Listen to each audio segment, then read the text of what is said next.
Vous allez voir, c'est assez éclairant. Donc c'est pour présenter un peu l'enseignement qui va être donné. Il a un caractère un peu plus philosophique. Il rejoint ce qui a été dit par Sœur Jeanne Thérèse et Frère Clément Marie, et il nous permet de creuser un peu plus, pour reprendre l'image du pape François, pour trouver d'autres racines, et une racine particulièrement importante de la crise écologique que nous traversons. Et cette racine, elle s'appelle l'anthropocentrisme moderne. Il ne sert à rien de décrire les symptômes de la crise écologique si nous n'en reconnaissons pas la racine humaine. C'est conforté par ce conseil du Saint-Père que nous allons maintenant mettre en lumière cette autre racine humaine de la crise écologique que l'encyclique désigne par l'expression un peu énigmatique d'anthropocentrisme. La définition que donne le petit Robert du mot anthropocentrisme n'est pas très éclairante. Donc elle se résume à 3 mots, je les cite. Donc, à la page 103. Donc le petit Robert nous dit d'anthropocentrisme, philosophie, vue anthropocentrique, point. Alors c'était encourageant là aussi. Donc le même dictionnaire devient un peu plus instructif à propos de l'adjectif anthropocentrique. Et anthropocentrique, nous dit le petit Robert, celui qui fait de l'homme le centre du monde et du bien de l'humanité la cause finale de toute chose. Donc qui fait de l'homme le centre du monde et du bien de l'humanité la cause finale de toute chose. Armés de cette première définition de l'anthropocentrisme, nous allons ici nous atteler avec le Saint-Père à en discerner les principales caractéristiques. Ce sera l'objet de notre première partie. Puis nous essaierons d'en manifester les conséquences écologiques, ce qui occupera la deuxième partie de cette intervention. Alors pour saisir un peu plus ce qu'est l'anthropocentrisme, je m'arrêterai ici sur 2 expressions employées dans l'encyclique. La première est celle d'anthropocentrisme moderne. La seconde lui est proche, c'est celle d'anthropocentrisme dévié. Alors d'abord, arrêtons-nous sur l'expression anthropocentrisme moderne. Dans la modernité, note le Saint-Père au numéro 116 de Laudato Si, il y a eu une grande démesure anthropocentrique qui continue aujourd'hui à nuire à toute référence commune et à toute tentative pour renforcer les liens sociaux. Cet anthropocentrisme, affirme le pape en citant le théologien Romano Guardini, a conduit à ce que l'homme moderne n'a plus le sentiment que la nature soit une norme valable. Il la voit sans supposition préalable, objectivement, sous la forme d'un espace et d'une matière pour une œuvre où l'on jette tout, peu importe ce qu'il en résultera. Sans nul doute, le Saint-Père fait ici référence au changement de mentalité qui a eu lieu à l'époque moderne. Dans la conception antique et médiévale, la nature était un ordre que l'homme recevait et qui reflétait le divin. Pour un philosophe grec comme Aristote, chaque chose possède un être spécifique, une essence, qui le dispose à une fin. Et la nature, pour Aristote, doit être envisagée comme un vaste ensemble de réalités dont l'homme n'est pas le créateur, mais qu'il doit contempler et dans lequel il doit s'insérer. Autrement dit, chaque chose, y compris l'homme, possède une identité et une bonté intrinsèques et objectives. Ce n'est pas l'homme qui détermine ce que sont les choses et ce vers quoi elles tendent. C'est un donné qui s'impose et qu'il faut respecter. À la croisée de multiples facteurs culturels, la modernité va peu à peu s'affranchir de la vision antique et médiévale de la nature. Pour René Descartes, l'un des pères de la modernité, la nature n'est plus l'ordre transcendant que décrivait Aristote. Il ne s'agit plus de découvrir la soi-disant identité intrinsèque des choses, ni leur finalité objective. Pour Descartes, les réalités corporelles ne sont qu'étendues. Autrement dit, elles ne possèdent que des propriétés mathématiques. Les animaux, mais aussi le corps humain, n'ont pas de valeur en soi. Ce sont des mécanismes, semblables à ceux que concevait la science du XVIIe siècle. Du XVIIe. Du fait de cette perspective réductrice adoptée par la modernité, c'est à l'homme que revient la charge de donner à la nature sa finalité, sans considération d'une quelconque loi naturelle ou d'un ordre divin inscrit dans les choses. Le principe qui gouverne les recherches de Descartes est à ce titre très évocateur. Il nous faut, affirme-t-il, devenir maître et possesseur de la nature. Devenir maître et possesseur de la nature. Dans la bouche de Descartes, c'est un symbole en fait, un mot d'ordre. Après ce petit détour par l'histoire, nous sommes maintenant en mesure de comprendre ce que le pape écrit à propos de l'anthropocentrisme moderne. Pour l'homme moderne, nous dit le Saint-Père, la valeur que possède le monde en lui-même s'est affaiblie. Celui-ci est habité par un rêve prométhéen de domination sur le monde.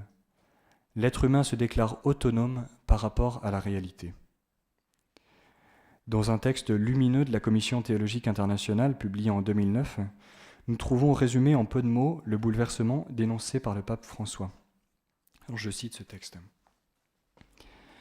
À l'époque moderne, la nature n'est plus considérée comme une épiphanie du logos, une manifestation de la raison créatrice, mais comme l'autre de l'esprit. Elle est réduite au domaine de la corporéité et de la stricte nécessité, et d'une corporéité sans profondeur, puisque le monde des corps est identifié à l'étendue, régi certes par des lois mathématiques intelligibles, mais dénué de toute finalité immanente. La physique cartésienne, puis la physique newtonienne, ont répandu cette image d'une matière inerte. Seul l'homme peut injecter un sens et un projet dans cette masse amorphe et insignifiante qu'il manipule à ses propres fins par la technique. La nature cesse d'être maîtresse de vie et de sagesse pour devenir le lieu où s'affirme la puissance prométhéenne de l'homme. Cette vision semble mettre en valeur la liberté humaine, mais en fait, en opposant liberté et nature, elle prive la liberté humaine de toute norme objective pour sa conduite. Elle conduit à l'idée d'une création humaine tout arbitraire des valeurs, voire au nihilisme pur et simple. Alors si nous devons résumer ce que nous avons décrit jusqu'à présent, nous pouvons dire que par l'expression anthropocentrisme moderne, le pape François entend désigner le nouveau rapport que les modernes entretiennent avec la nature. Dans la nature, l'homme moderne ne voit plus que le reflet de sa subjectivité, que ce soit son intelligence, par laquelle il prétend désormais pouvoir déterminer l'identité des choses, ou sa volonté, qui, devenue absolue, doit décider arbitrairement de leur finalité. Alors voyons maintenant l'expression d'anthropocentrisme dévié, qui est très proche de la première, mais qui la complète un peu. Pour décrire la crise culturelle advenue à l'époque moderne, le pape François utilise au numéro 118 une autre expression, celle d'anthropomorphisme dévié. Non, je me suis trompé là, anthropocentrisme dévié. Celle-ci entend répondre à une accusation portée contre le christianisme. Pour cette raison, c'est assez intéressant. Plusieurs ont en effet soutenu l'idée que l'anthropocentrisme moderne est une conséquence directe de l'enseignement de la Genèse, dans laquelle Dieu demande à Adam de dominer les animaux et de soumettre la terre. L'anthropocentrisme biblique, à savoir l'idée biblique selon laquelle l'homme est le sommet de la création visible, s'identifierait alors avec l'anthropocentrisme moderne tel que nous venons de le définir. Le pape François, à la suite de beaucoup, refuse au numéro 116 de son encyclique l'identification entre les anthropocentrismes bibliques et modernes. Pour le Saint-Père, l'anthropocentrisme moderne constitue une présentation inadéquate de l'anthropologie chrétienne. Il est, ajoute-t-il, une conception erronée de la relation entre l'être humain et le monde. Autrement dit, pas d'amalgame, affirme le pape. Si l'homme est le sommet de la création, il n'en est pas moins une créature qui, en tant que telle, doit être soumise à son créateur. L'anthropocentrisme moderne s'inspire de l'anthropocentrisme biblique. Cependant, il s'en distingue car il soutient que l'homme est un maître qui ne peut admettre aucune instance supérieure à lui. Avec les mots de l'écrivain anglais Chesterton, on pourrait résumer la situation en disant que l'anthropocentrisme moderne est une idée chrétienne qui est devenue folle. Alors maintenant, voyons brièvement les conséquences de cet anthropocentrisme moderne et dévié. Alors pour le pape François, la première de ces conséquences est une forme d'exaltation technocratique qui ne reconnaît pas aux autres êtres une valeur propre. On retrouve ici une position qui est inspirée par Descartes, qu'on pourrait résumer de la manière suivante. L'homme étant le maître absolu de la nature, tout devient possible, pour autant que cela est techniquement réalisable, y compris les pratiques affectant l'intégrité de l'être humain. Le pape, à ce sujet, emploie des mots très clairs contre l'avortement, qui, selon lui, est l'une des conséquences de l'anthropocentrisme moderne. Lorsque l'homme refuse toute transcendance, que ce soit celle de Dieu ou celle d'un ordre naturel, il devient alors le maître tyrannique du cosmos et menace de se détruire lui-même. La deuxième conséquence de l'anthropocentrisme moderne nous arrêtera un peu plus. C'est assez intéressant. Il s'agit, écrit le pape, d'une réaction qui nie toute valeur particulière à l'être humain. À mots couverts, on peut voir ici se dessiner une attitude répandue qui est illustrée notamment par ce que l'on a appelé l'écologie profonde, la deep ecology. Il s'agit d'un mouvement écologique qui tend à considérer l'homme comme le parasite de l'univers dont il faudrait se débarrasser pour préserver la planète.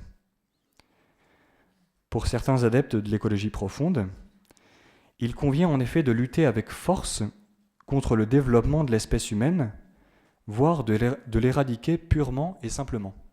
Alors à ce sujet, j'ai lu quelque chose d'intéressant, un philosophe qui fait la mention d'un site américain. Le titre du site, c'est, la traduction, c'est « Le mouvement pour l'extinction volontaire de l'humain ». Donc vous allez sur ce site et vous militez pour la défense de la nature, pour défendre la nature, vous militez pour l'éradication de l'espèce humaine. Et alors bien sûr, c'est une frange, on pourrait dire intégriste, de l'écologie.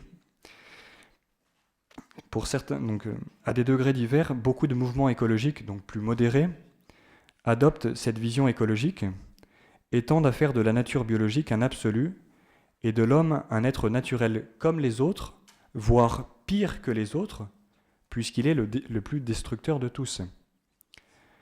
Cette mouvance idéologique, adoptée avec certaines nuances par des écologistes actuels, suscite souvent en réaction notre perplexité, voire notre agacement. N'est-il pas horripilant de constater le battage médiatique pour la défense de telle ou telle espèce animale, alors que les embryons humains, bien souvent, ne sont pas défendus ? Était-il justifié qu'un président de la République française se déplace dans les Pyrénées pour défendre la cause des ours sauvages ? Ou encore, faut-il dépenser des milliers d'euros pour créer des infrastructures pour les batraciens ardéchois, alors que ces infrastructures sont baptisées crapauducs, alors que par ailleurs il en manque pour les enfants handicapés. En définitive, avec ce type d'écologie, nous sommes passés d'un extrême à un autre. Dans les deux cas, il s'agit d'un rapport faussé à la nature et à terme, d'une véritable menace pour l'homme. Pour conclure, nous pouvons brièvement refaire le parcours que nous venons d'emprunter. Avec le pape François, nous avons tout d'abord pris la mesure du bouleversement qu'a été la modernité et de l'anthropocentrisme qui s'en est suivi.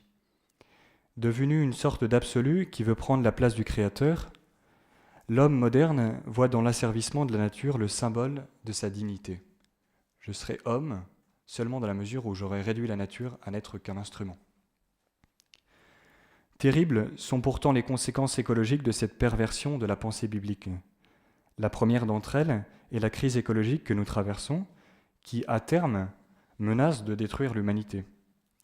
La seconde n'est pas plus rassurante, puisqu'elle est une absolutisation de la nature biologique, s'incarnant dans un fondamentalisme écologique qui, en fin de compte, est un anti-humanisme.